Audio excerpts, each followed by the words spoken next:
Hello， 大家好，我是 Selina， 欢迎回到我的频道 Selina 史蒂姑。那今天呢，要跟大家分享我的减脂过程中的一日三餐，简单快速可以完成的减肥餐。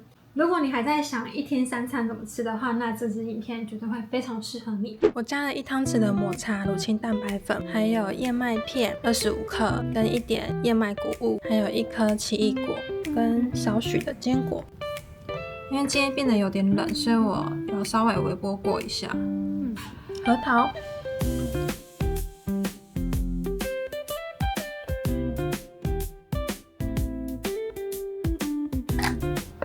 有铁观音粉，铁观音燕麦奶，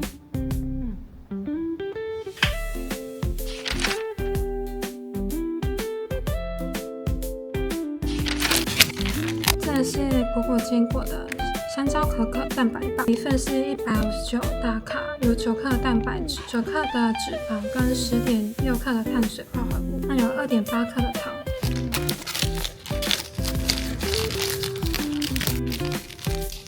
香蕉味很重哎，打开就是香蕉味。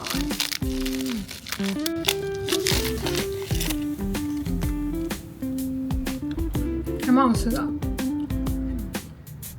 可可味蛮香的，不会太甜。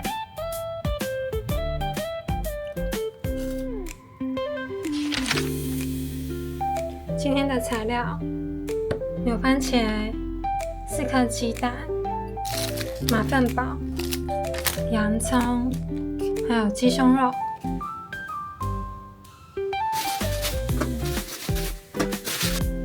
拿去烤箱烤3分钟。这是 Costco 买的普丰意式鸡胸肉，它里面有3包，然后1包有2块鸡胸肉。我已经回购好几次了，推荐。先拿去微波3分钟。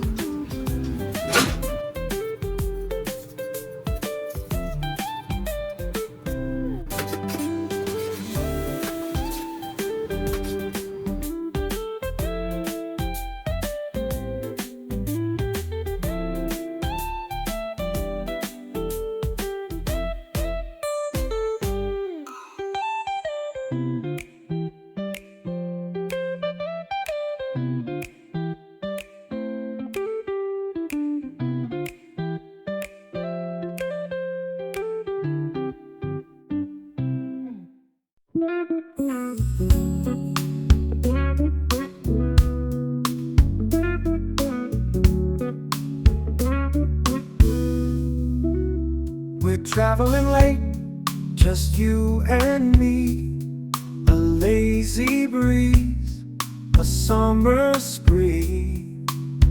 No plans, no maps, just sky so free. Let's lose ourselves in this melody. A love that's sweet, a jazz cafe. With every note we drift away. Your laughter bright like a sunny day. Together come what may. Wanderlust whispers in our ears through joyous days and fleeting years. No worries, just our happy tears. We'll dance away our trivial fears. Through roads unknown, we'll find our way. In cozy nights or bright midday. In every place, my heart will sway. With you, my love, I wish to stay. We'll sing to every crescent moon in gentle. 减肥早餐应该吃什么才不会饿？是选择高蛋白，然后低 GI 的食物。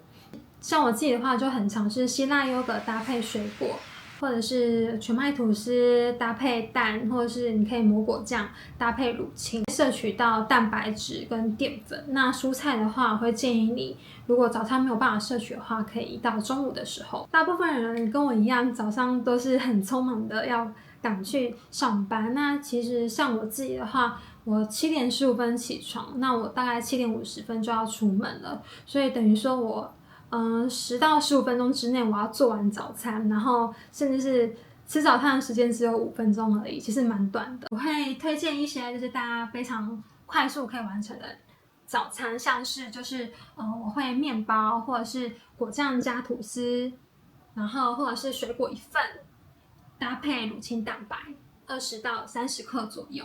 那如果你不想喝乳清蛋白的话，你也可以选择就是水果麦片优格，然后就最常出现的一个组合，大家应该在影片中都可以看得到。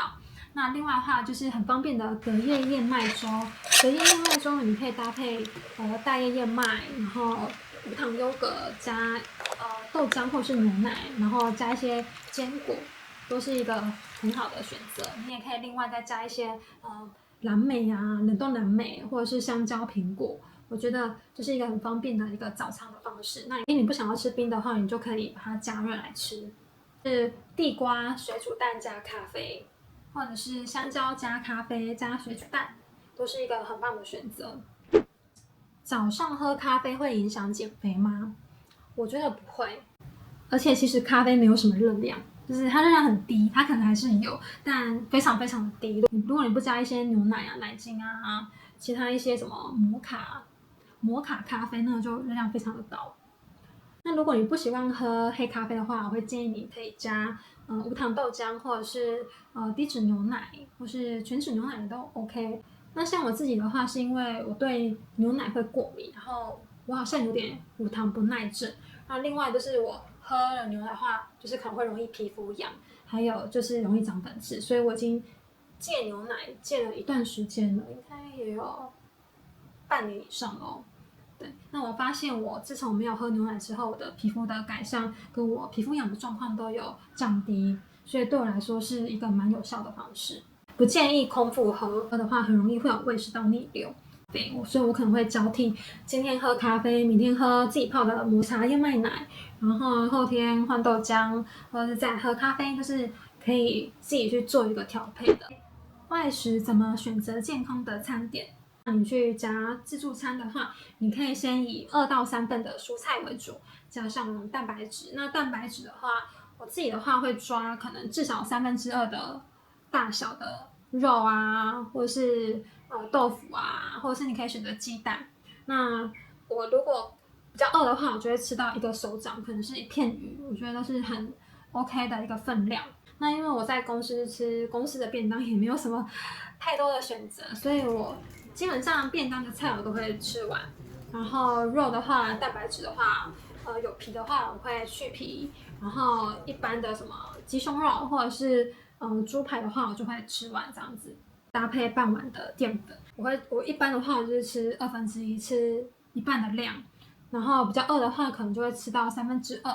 对，就是不要让自己吃到很饱，所以我会让自己有8分饱的感觉，我就会停了。可以去自助餐，就是选一些清蒸的啊，或者是水煮的食材，或者是煎鱼，或者是煎的鸡腿，我觉得都很 OK。不要选炸鸡腿，超级油。避免一些就是油炸的食物跟加工食品。加工食品的话，像香肠啊、腊肉，还有什么，就是你可以想到的，你可以去 Google 一下加工食品，有非常多种。还有另外豆腐的话，我觉得是一个很棒的蛋白质的摄取来源。请不要吃百叶豆腐，百叶豆腐它的油脂含量非常非常的高。以前我不知道，我觉得非常好吃，但自从我减肥之后，我才发现哇，百叶豆腐真的是非常胖的。我自己的做法是1日3餐定时定量。这样会避免我暴饮暴食，而且我比较不会觉得很容易饿。我可能没有很饿的话，我可能就是蛋白质加蔬菜。那如果我正常饮食的话，我就会淀粉会控制在1/2的量。我吃8分饱之后，你就觉得身体是舒服的，而且你比较不会容易有胃不舒服的状况。你有吃晚餐的话，也可以避免你就是后续会想要吃宵夜啊。你可以选择就是大量的蔬菜，还有蛋白质。蛋白质你就可以1个手掌大小也 OK。然后淀粉的话，就是可以选择地瓜啊，或者是你可以选择南瓜，或者是你也可以半碗饭，或者是你可以面啊，面也 OK。面的话，其实你可以算一下1小碗，其实我觉得还 OK 啦。那另外的话，你也可以选择墨西哥卷饼的墨西哥饼皮，在其他的影片里面应该也蛮常看到我做一些卷饼的料理，所以你们可以用这些来取代你的淀粉量。运动后的晚餐该怎么吃？运动后呢，你就是一定要吃蛋白质跟碳水化合物。那我自己运动后的话，我可能就会吃乳清蛋白粉加水果1份，或者是之前很常做的蔬菜卷饼啊，会加鸡胸肉，然后或者是蔬菜卷饼加鲔鱼也很 OK。还有自己打高蛋白的果昔，或者是你可以买那种有豆浆的豆花，就是不是糖水的，是豆花里面加的豆浆。然后我一定会选择无糖豆浆，然后加红豆，就是加1份的淀粉就好了，不要加什么芋圆啊、珍珠，那个就热量太高了。外食的话，经过超商的话，你可以去买香蕉搭配无糖豆浆，或者是地瓜搭配无糖豆浆，搭配牛奶也很 OK。那你也可以选择就是御饭团，一小的御饭团去搭配无糖豆浆，或者是一些高蛋白，现在出蛮多高蛋白的饮品嘛，你可以看一下它的营养标示，然后跟它的热量来做一个搭配。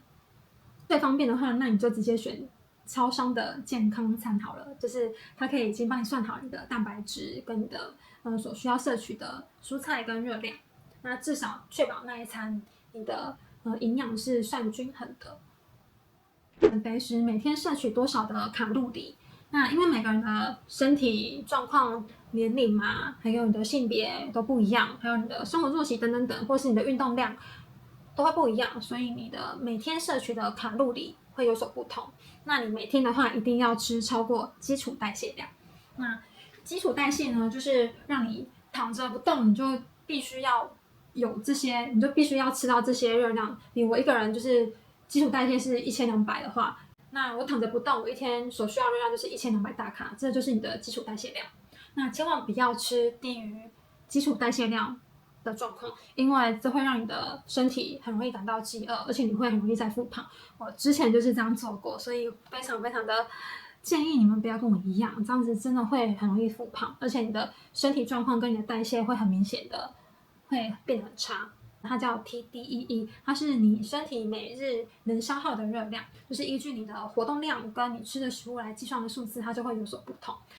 基础代谢加上你的活动量，就是你的 TDEE。所以每个人都是独一无二的，每个人的基础代谢跟你的TDEE 都是不一样的。那我下面会放一个连结，让你可以去计算自己的基础代谢跟 TDEE， 可以让你自己去了解到你一天所需要摄取的热量是多少。那你有运动的时候所需要摄取的热量又是多少，可以做一个搭配这样子。你的 TDEE 去减掉300到500大卡。那我自己的做法是我不会减到500大卡这么多，因为我可能没有办法吃那么少。那我的基础代谢，假如我是1200大卡的话，那我的 TDEE 计算出来，如果是1500大卡的话，那就是我每一天摄取的热量就是 TDEE 1500大卡去减掉200大卡，等于1300大卡。那我自己的经验来说，我减肥的经验来说，每一天如果我要积极减肥的话，我一天吃1300大卡是我自己最舒服的一个状况。那我基本上我不会低于1200，非常非常不容易低于1200，因为我会很容易挨饿，而且我现在比较担心的是流失我的肌肉，而不是就是增加脂肪这样子。因为如果我流失了肌肉，我要去增加我的肌肉是一个需要很长一段时间，也是蛮辛苦的一件事情。不论是你的强度要增加，你的饮食要调整，你的生活作息要改变，那才会让你的肌肉可以增加，可以变壮。所以我一定不会做这件事情。你一天所需要摄取的量的话，就是你的体重的公斤数乘以1.2。那如果你要运动的话呢，就是你的体重乘以1.4到1.6克。举例来说，我现在是48公斤好了，48去乘以1.2等于最少我要吃到57.6克的蛋白质。那你也可以根据自己的状况做调整。那如果你有一些健康或身体上的一些状况，也可以去咨询营养师或者是医生，会比较适合。根据自己的状况跟自己的长期的经验来做一个调整。减肥期间可以吃甜食吗？当然可以，建议选择低糖跟高纤的甜点，像是你可以吃燕麦棒，我蛮常吃的，还有高蛋白的蛋白棒，那它一小支才140大卡吧，然后有10几克的蛋白质，甚至比较多的话会到20克。我觉得都是一个运动前、运动后一个很棒的选择，或者是你嘴馋之后也可以吃。那另外的话，也可以吃无糖优格加水果，或者是85%或者是90%的黑巧克力。然后建议可以控制在200到300大卡左右。如果半夜肚子饿的话怎么办？你可以选择比较低热量、高纤维的零食，像是我会吃蛋白棒，或者是你可以吃高纤燕麦饼。最近蛮喜欢吃那个巧拉燕麦，它有一个就是罗氏的一个燕麦饼，我觉得燕麦片也蛮好吃的，而且吃完1-2片就觉得很有饱足感。选择无糖豆浆或者是低脂牛奶、全脂牛奶的话也 OK， 但是要控制分量，就是1份的分量。还有香蕉啊，或者是优格加麦片、水果等等，可以让你避免在晚上摄取过多的热量，那也会让你有饱足感。那我自己会建议就是睡前3个小时就不要吃东西了。如果你真的很饿的话，顶多就是喝个无糖豆浆，或者是喝个牛奶，吃个香蕉比较好消化的东西会比较好。减肥没有挨饿这件事情，也没有进食这件事情，我自己是觉得说，减肥它是我生活中的一部分，因为我一直在追求可能更好的身材、更健康的身体，所以当你学会就是选择对的食材、原型食材，然后适量的摄取，并且根据自己的生活习惯去做调整，逐步去找到你适合的健康方式。我的方式不一定是对的，但没有绝对的对错。当你找到你自己适合的方式的时候，你才会坚持下去。那在减肥的过程中，也比较不会半途而废或是暴饮暴食。吃美食这件事情是等于罪恶感。我现在已经不太会觉得会这样子了。那可能前1-2年的时候，去年的话，我可能会觉得说，吃这么多零食，我觉得好有罪恶感哦。我怎么会这样暴饮暴食？尤其是在我生理期前的时候，我非常容易暴饮暴食，就是很想要吃很多。我可能是荷尔蒙的关系，然后可能我需要更多的热量的时候，我就会很容易想要在晚上的时候吃宵夜。那我现在的心态有调整，就我很想吃的时候我可以吃，但我选择我刚才提到那些比较健康的食物的时候，然后吃8分饱的时候，你就会觉得身体是舒服的，而且你这样做的话一定不会很容易变胖。希望你们可以不要给自己太多的压力。你的减肥的期间呢，其实我也是辛苦过来的，也是充满着挫折，然后焦虑不安，然后对于吃这件事情有罪恶感的时候，你就会觉得很痛苦。最大的体会就是，其实减肥它就是一个目标，就像你工作上会有一个目标，想要达成什么样的目标，然后你的生活上会希望你可以达成什么样的梦想，那都是你的选择。那你可以透过这些选择，不断的去优化，不断的去调整，直到你觉得什么样的方式是你最舒服的方式。所以我一直觉得减肥它就是弹性饮食，需要一些挫折你才会成长。那成长之后，你就会发现你自己还蛮厉害的，我自己这么觉得。当然会有休息、想要喘息的时候，那你都可以重新再来。希望今天的分享可以给大家1天3餐的灵感跟想法。那如果你有想看的主题的话，欢迎底下留言告诉我，我会继续就是做一些你们喜欢的、有兴趣的主题。那也别忘了订阅我的频道、按赞、分享我的影片。我们下次见喽，拜拜。